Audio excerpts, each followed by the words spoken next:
Bon, merci tout d'abord pour cette invitation. C'est un plaisir d'être avec vous ce matin, même si j'aurais préféré que ce soit en présentiel. Je ne dis pas dans le contexte actuel que ça aurait été jouable, pas du tout, mais c'est-à-dire que là, c'est en tout cas évidemment extrêmement stimulant et on aimerait pouvoir parler échanger avec fluidité. Là, j'avais encore potentiellement moi des questions justement à poser à Evelyne, mais ce sera pour tout à l'heure, sachant que je ne suis pas donc très experte par ailleurs dans le maniement de Teams. Donc merci pour cette invitation. Alors effectivement, je m'intéresse depuis longtemps déjà à cette question du web documentaire. Alors plutôt sur le versant en fait pratique, mais pratique certes du côté de la réalisation, mais peut-être encore plus du côté de la pratique de la recherche et de la pratique, je dirais, de travail en archive et à ces enjeux de leur restitution et effectivement d'une forme d'exposition, comme le disait aussi Clotilde en introduction. Donc c'est un petit peu périlleux ce que je vais essayer de faire tout de suite, puisque comme tu le disais Claire, en réalité il ne s'agit que d'un retour d'expérience sur un projet en cours, donc non encore abouti, pour lequel il ne va pas être possible de faire de démonstration, il n'y a même pas de maquette à vous montrer, et les questionnements sont essentiellement encore en suspens, je vais vous expliquer pourquoi. Toutefois, puisque ça c'est un peu aussi un élément là en transition par rapport à ce que disait Evelyne juste avant, donc moi je m'intéresse effectivement au web documentaire en tant que nouvelles écritures audiovisuelles et à la convergence que ça peut avoir avec les publications, donc scientifiques aussi de recherche, donc dans le champ, j'y reviendrai tout à l'heure peut-être brièvement, de la recherche-création, qui est un domaine que l'on investit à l'université, en particulier à Paris 8, et au sein de l'école universitaire de l'EUR Artec, qui est la suite du LabEx à H2H.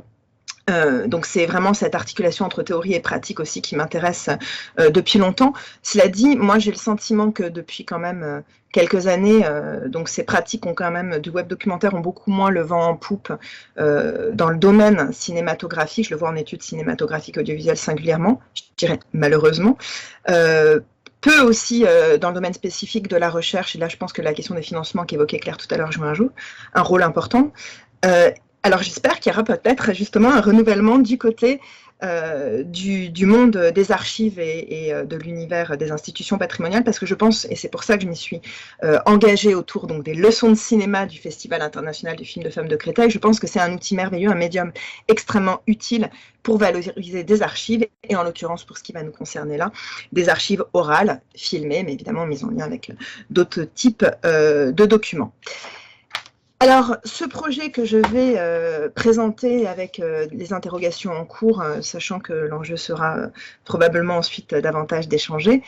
concerne donc la réalisation d'un web documentaire autour des leçons donc, de cinéma du Festival international de films de femmes de Créteil, qui est un fonds d'entretien filmé avec des femmes de cinéma à une échelle internationale, est réalisé par la directrice du Festival international de films de femmes de Créteil, qui est Jackie Buet, festival ayant été créé en 1979. J'aurai peut-être l'occasion de le rappeler tout à l'heure un peu plus précisément. En tout cas, le fond lui-même des leçons de cinéma, en revanche, est plus tardif puisqu'il date, son lancement, son inauguration, ça je vais le redétailler après, date donc de 1998, soit presque 20 ans en fait après le lancement du festival. Ce projet de conception et de réalisation d'un webdoc à partir de ce fonds d'archives, sans surprise, évidemment, il est venu de son intérêt majeur, du fait qu'il était aussi extrêmement méconnu, on va le voir, sous-exploité, alors qu'il est extrêmement riche et intéressant pour relire, notamment, l'histoire du cinéma au prisme du genre et du féminisme. Alors, excusez-moi, j'ai fait une fausse manip. Est-ce que vous voyez encore mon fond d'écran, là ? Oui. Ouais, c'est bon encore, excusez-moi, parce que, voilà, je vais peut-être rebasculer. Parfait. Voilà. Donc, l'histoire du cinéma au prisme du genre et du féminisme, en fait, puisque c'est même la question singulièrement des femmes qui m'intéresse, qui nous intéresse dans le cadre de ce projet, sous-titré Archives et médiation numérique. Ça, c'était le titre du projet, en fait, dans lequel a été initié ce web documentaire. Donc, c'était un séminaire de Master 1 en études cinématographiques à Paris 8, financé donc par l'EUR Artec, comme un module innovant pédagogique, donc sous la forme d'un atelier laboratoire au cours de l'année 2019-2020. Je vais donner quelques éléments que vous voyez là sur la diapo. Donc c'était Un séminaire conçu donc dans une perspective interdisciplinaire, liant savoir et pratique au croisement d'enjeux méthodologiques, la méthodologie va être un peu au cœur de mon intervention aujourd'hui, historiographiques et épistémologiques. Cet atelier laboratoire propose de contribuer à une relecture de l'histoire du cinéma et plus généralement des images animées sous l'angle du genre et du féminisme, en explorant l'apport des humanités numériques à de nouveaux modes d'analyse, d'écriture et de publication. Fondé sur un travail précis mené dans des fonds d'archives rendus accessibles pour cet enseignement, donc là singulièrement les corpus audiovisuels des leçons de cinéma du Festival international de films de femmes de Créteil, mais aussi il y avait des archives sonores, iconographiques et écrites. Cet atelier laboratoire est dirigé donc en partenariat avec des institutions dédiées à la sauvegarde d'archives audiovisuelles. On a beaucoup travaillé en fait avec l'INA, l'Institut national de l'audiovisuel, qui a sauvegardé ce fonds des leçons de cinéma du FIF,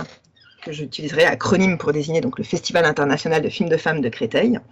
Mais en réalité, donc dans le cadre d'un projet plus large, moi je travaille également avec beaucoup d'autres institutions patrimoniales, matrimoniales d'ailleurs bien représentées aujourd'hui dans le cadre du séminaire, qu'il s'agisse du CNC, évidemment des archives nationales et de la BNF aussi. Dans le cadre de cet atelier, il s'agissait de faire appel à des professionnels des archives, donc notamment les collègues de l'INATEC,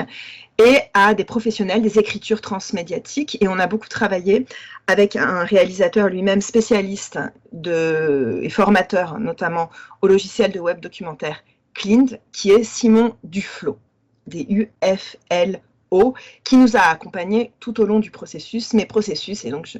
vais expliquer maintenant, inachevé. Pourquoi? Pour plusieurs raisons, et la conjoncture de l'année universitaire 2019-2020 n'est pas le seul facteur, mais je terminerai sur les autres facteurs après, parce qu'ils seront plus génériques. Les facteurs conjoncturels, bien entendu, de cette année-là, hors du commun, c'est mobilisation contre la réforme des retraites, paralysie des transports, grève à l'université, crise sanitaire avec confinement, donc il a été juste impossible de terminer cette formation, et le projet de web documentaire n'a pas pu être donc finalisé. Il n'a pas pour autant été abandonné, j'insiste. Je travaille aujourd'hui notamment avec Ruby Bachelet, qui devait se connecter, je ne sais pas si elle est finalement, qui est étudiante en master genre à Paris 8, qui avait suivi ce séminaire, qui est aujourd'hui en stage, pour qu'on poursuive le travail amorcé. Donc le planning, je ne reviens pas dessus maintenant, mais était au début un planning qui d'abord déployait des questions historiographiques, épistémologiques, sur la question notamment du genre et de l'histoire, de la relecture de l'histoire du cinéma sous ce prisme, mais bien sûr aussi autour de la découverte de l'univers théorique et pratique du webdoc, avec des exemples et tout cela accompagné avec Simon Duflo. Ensuite, on travaillait en parallèle sur des repérages, des visionnages et des repérages très actifs, évidemment, de ces leçons que je vais maintenant présenter du Festival de Créteil, pour pouvoir ensuite concevoir le webdoc, puis le réaliser en s'appropriant en même temps, c'était très ambitieux, le logiciel Clint, qui est toutefois, on y reviendra tout à l'heure puisque la question des outils est importante, un outil clé en main, sans nécessité d'en passer par de la programmation, ce qui présentait des avantages, mais qui, on le verra aussi à la fin, présente de gros inconvénients, et notamment le fait de ne pas avoir les données ouvertes. On y reviendra après. Donc, quelques réflexions sur ce travail qui, je le disais tout à l'heure, s'ancrait vraiment dans une démarche, et s'ancre toujours. Je ne vais jamais savoir trop si je parle au passé ou au présent, parce que vous avez compris, à cheval sur les deux, il y a des temporalités compliquées. Donc, une démarche de recherche et même de recherche-création, avec cette conviction qu'on fait de la recherche dans la création et, dans la et inversement, d'une certaine manière, que ça se le nourrit. C'est quoi les leçons de cinéma du FIF? C'est un corpus d'archives orales exceptionnelles, notamment donc, pour relire l'histoire du cinéma au prisme du féminisme, au prisme de la question des femmes et des questions, pour le dire un petit peu vite, d'inégalité et potentiellement d'émancipation. Donc, ce web documentaire est bien réalisé à partir d'archives, puisque ce sont des archives, je le disais, orales, autour duquel ce projet s'articule. C'est un fonds qui aujourd'hui est consultable, puisqu'il a été sauvegardé à l'INATEC, un fonds composé d'entretiens filmés et réalisé, non pas filmé par Jackie Buet, mais réalisé par Jackie Buet, donc au sein du festival, pendant le déroulement du festival. En général, c'est au mois de mars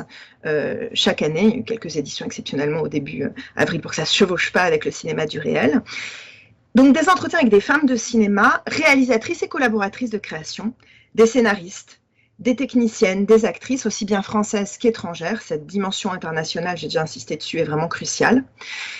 Lancé à l'initiative de Jackie Buet, donc la directrice du festival, ce fonds se compose aujourd'hui de plus de 350 entretiens filmés. Plus de 350 accessibles, on le voit ici, c'est une capture d'image d'écran d'une recherche dans la base de données accessible, donc en ligne, la base de données, pas les leçons elles-mêmes, puisqu'il faut aller ensuite dans l'enceinte de l'INATEC à la BNF, François Mitterrand, mais en l'occurrence là, on voit qui, évidemment, a été interviewé dans le cadre de ces leçons de cinéma. Donc plus de 350, je réinsiste dessus, entretiens filmés, sauvegardés par l'INA, auxquels vont s'ajouter dans le fond plus vaste du Festival de Créteil, suite à une convention de partenariat qui a été signée en décembre 2010, auxquels donc s'ajoutent des rencontres, des journées d'études, des tables rondes, et même des films primés. Si les leçons de cinéma, elles, commencent en 1998, et là, en l'occurrence, à l'INATEC, aujourd'hui, c'est des leçons qui courent jusqu'en 2016, auxquelles on peut accéder. En revanche, quand vous allez donc à l'INA, vous pouvez accéder à des films qui, eux, peuvent avoir été des films primés lors des toutes premières éditions. Le premier film primé date de 1980 et ont été, pour une partie déjà, sauvegardés aussi dans les fonds de l'INA. Donc il y a tout un environnement, même au-delà de ces entretiens qui sont extrêmement intéressants, notamment pour ensuite la mise en forme d'un web documentaire, puisqu'on peut les mettre potentiellement aussi en réseau, évidemment, les entretiens avec les films dont il peut être question. Sur ces leçons, il convient de dire d'emblée que Jackie Buet, donc consciente de la nécessité de conserver des traces. Bon, alors là, je remonte encore quelques captures d'écran. Alors, ça fait un peu un discours parallèle, je suis désolée, c'est pas très simple. Donc, Jackie Buet était consciente de la nécessité de conserver des traces de la venue de ces femmes au cours, donc venue de tous les horizons, de tous les pays et de tous les horizons même professionnels, vous l'avez compris, du cinéma, dans le cadre de ce festival, donc de garder des traces. Elle était désireuse aussi de mettre en perspective les créations des femmes. C'est pourquoi elle a inauguré ces leçons de cinéma, donc des entretiens avec des professionnels de cinéma, qui permettent finalement de mettre en mémoire différents parcours et questionnements, et de questionner plutôt l'existence ou non d'un cinéma de femmes. C'était l'une des questions qui l'a guidée, et qui guidait finalement historiquement même les festivals internationaux de films de femmes, depuis, je reviendrai après, tant pis, les tout premiers qui ont lieu, notamment en France, et le festival Mugidora, je le citerai tout à l'heure brièvement, parce que la slide est plus tard. Elle a pour cela d'emblée considéré qu'il était judicieux qu'il y ait une même trame pour ces entretiens. Ça va nous aider évidemment pour la structuration, ça nous aide pour la structuration du webdoc. Ces entretiens qui composent le fond des leçons de cinéma sont constitués autour principalement de 3 questions récurrentes.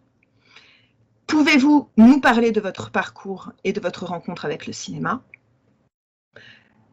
Deuxièmement, ça comprend aussi donc toutes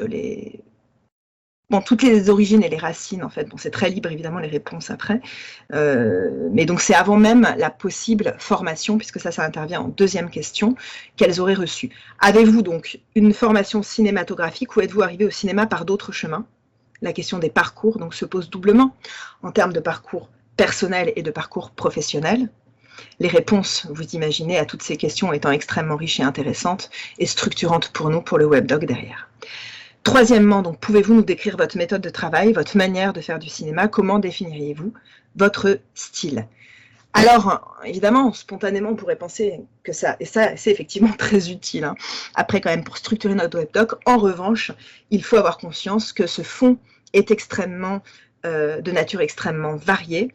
Les leçons de cinéma elles-mêmes sont de durée plus ou moins longue, certaines sont interrompues, certaines sont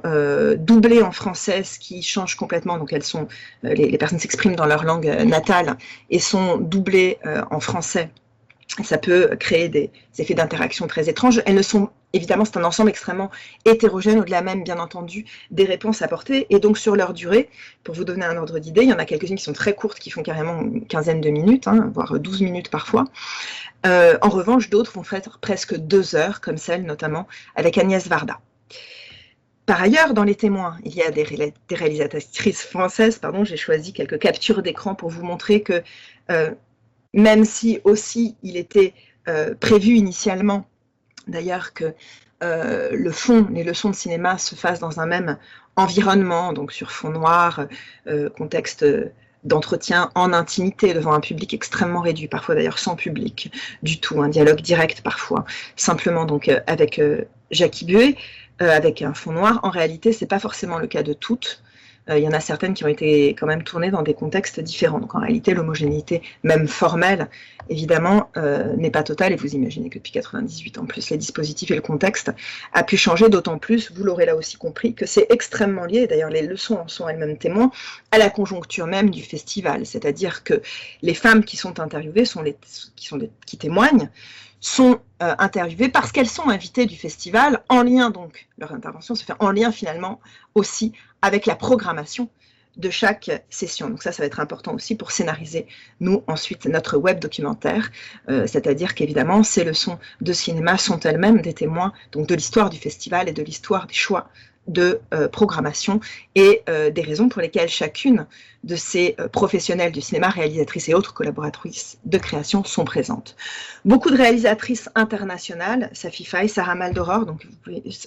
Jocelyne Saab, Miraner, Sarah Maldoror, Jocelyne Saab, décédée récemment, beaucoup évidemment, bon, Agnès Varda précédemment et bien d'autres sur les diapos que je vais vous montrer, ces captures d'écran, sont évidemment, ont disparu depuis, et non, pour certaines, pour ainsi dire, jamais quasiment, voire pas du tout, été interviewées, ou en tout cas pas filmées, et pour certaines surtout pas en longueur comme elles ont pu l'être au sein du festival de Créteil. On comprend hélas aussi le temps s'écoulant, combien ces traces d'histoire et de mémoire, ces morceaux de mémoire prennent de l'importance. Des réalisatrices internationales, Cécilia Mangini encore, Léa Poul, donc tous les pays ici, tous les continents quasiment représentés. D'autres réalisatrices internationales. Alanis Obomsawin, intervention extrêmement intéressante d'une femme canadienne autochtone, donc avec des prises d'intervention évidemment situées, extrêmement intéressantes, j'y reviendrai tout à l'heure. Des actrices et des collaboratrices de création, Françoise Bonneau, monteuse, René Lichtig, monteuse, Claudine Nougare, notamment, pas seulement, ingénieure du son. Beaucoup de chefs opératrices, donc un parcours autour des métiers sur lesquels on a travaillé, particulièrement intéressant, Norita Vive, Caroline Champetit, Agnès Godard, Dominique Le Rigoleur, et bien d'autres. Là, j'égrène des noms, mais vous comprendrez justement que nommer, dans notre démarche de valorisation d'archives, d'un fonds d'archives de leçons de cinéma de femmes de cinéma dans une perspective de relecture d'histoire du cinéma, c'est pas neutre, c'est extrêmement important. On fait exister des femmes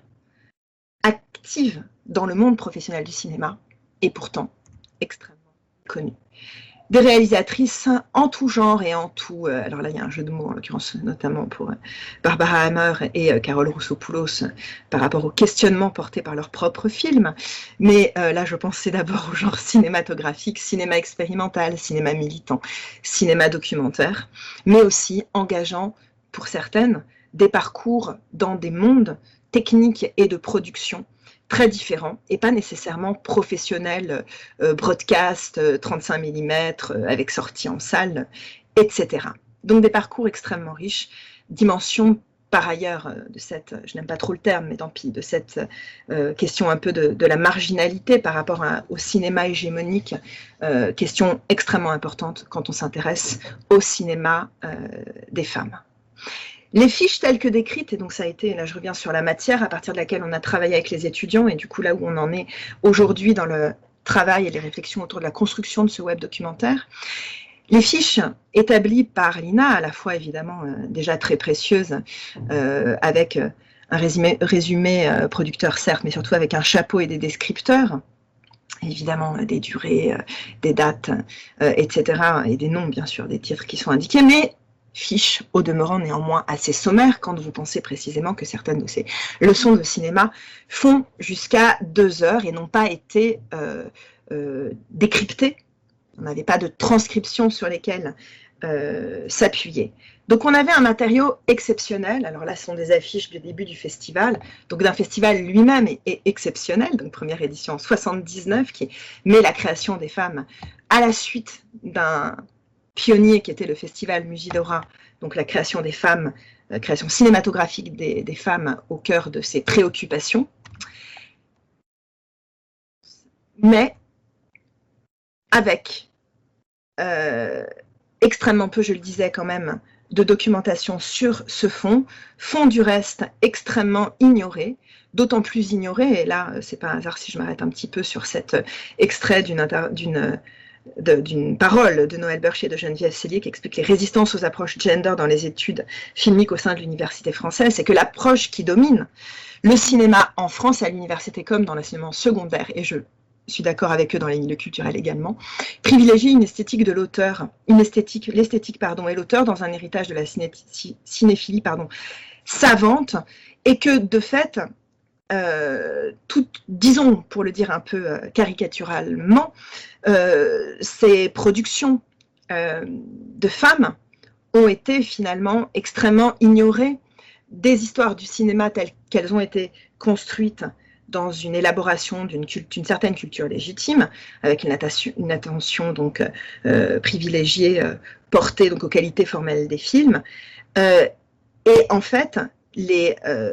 films réalisés par des femmes, de même que la place d'ailleurs des femmes dans l'histoire du cinéma, sont des sujets qui ont été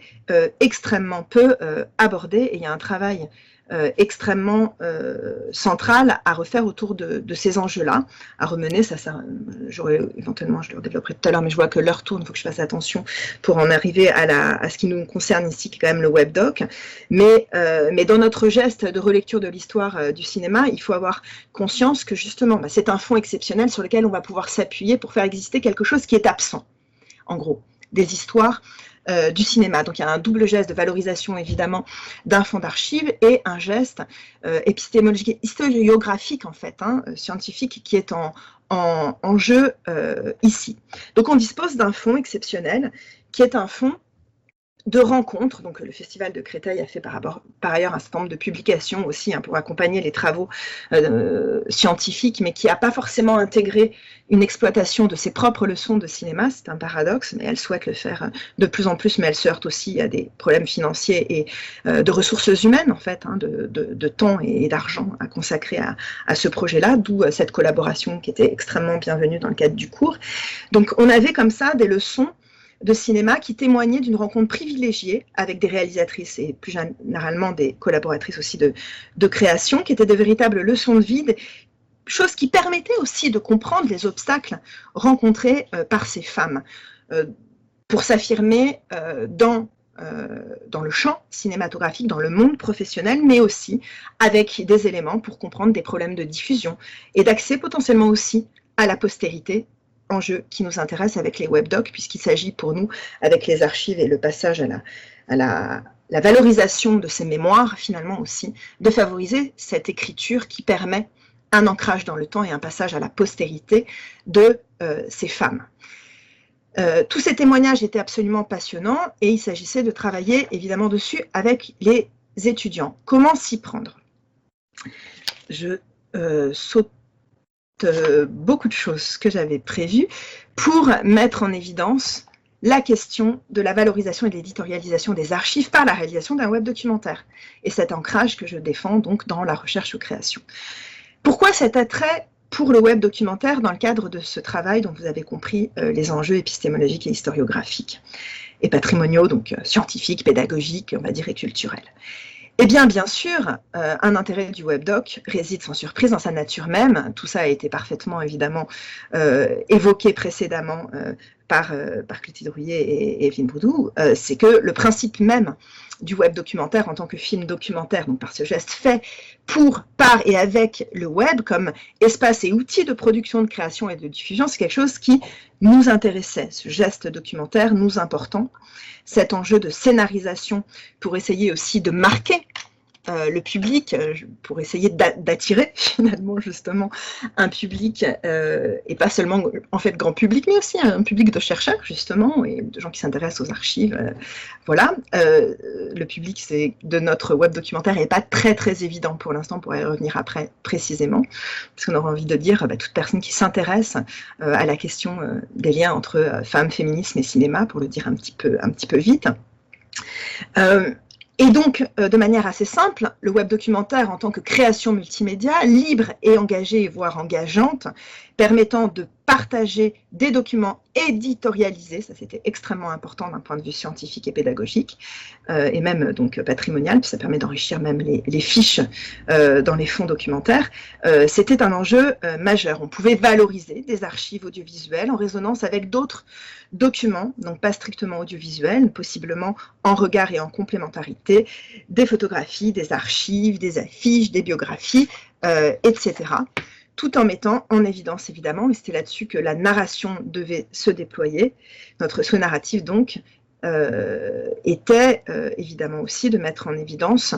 les choix, les parcours et les choix esthétiques, notamment formels, les démarches finalement des réalisatrices et des techniciennes et collaboratrices de création sur lesquelles on travaillait. Alors, il fallait qu'on s'interroge sur plusieurs plans, et donc maintenant, des questions un peu en vrac avec des questions déontologiques ou éthiques, et des problèmes techniques aussi que nous avons rencontrés. Évidemment, comme Simon Duflo d'ailleurs nous l'a dit, souligné d'emblée en formation, le web documentaire introduit deux révolutions dans les créations artistiques et médiatiques, donc après le cinéma et la télévision notamment, c'est l'interactivité, donc il fallait penser cette révolution structurelle, en fait, et quel type d'architecture, de structuration narrative envisager, et la question du web design en tant que révolution esthétique. Dans sa dimension interactive, le web documentaire nous intéressait par, justement, ce jeu de narration délinéarisée, enrichie ou augmentée, participative, notamment donc ce lien bien sûr avec le lecteur ou la lectrice du web documentaire. Moi j'aime bien reprendre cette idée de lecteur ou de lectrice presque plus que de public, parce qu'on entend plus l'action, et ce terme je l'emprunte notamment à Jean-Louis Boissier, qui l'emploie beaucoup dans ses démarches et ses réflexions sur cinéma et interactivité.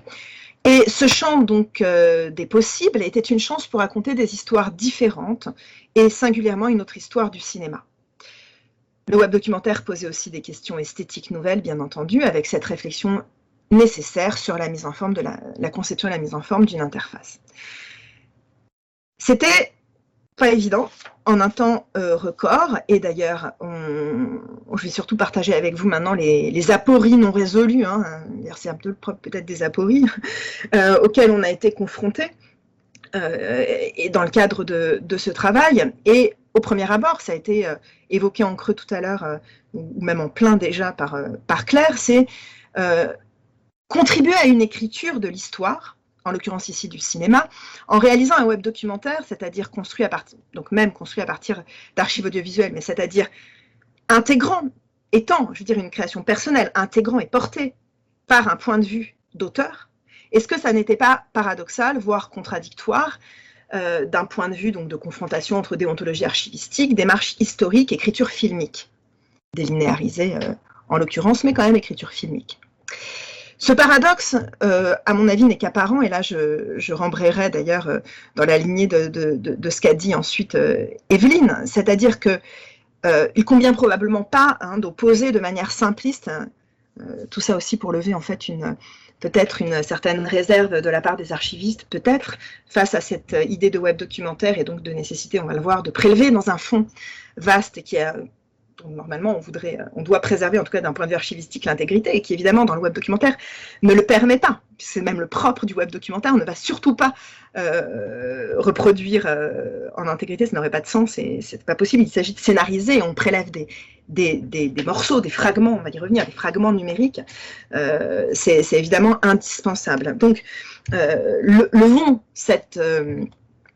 éventuelle réserve ou inquiétude, à mon avis, et notamment en disant que, je reprends, et là à la suite d'un article de Laurent Verret qui s'appelle « L'histoire peut-elle se faire avec des archives filmiques ?»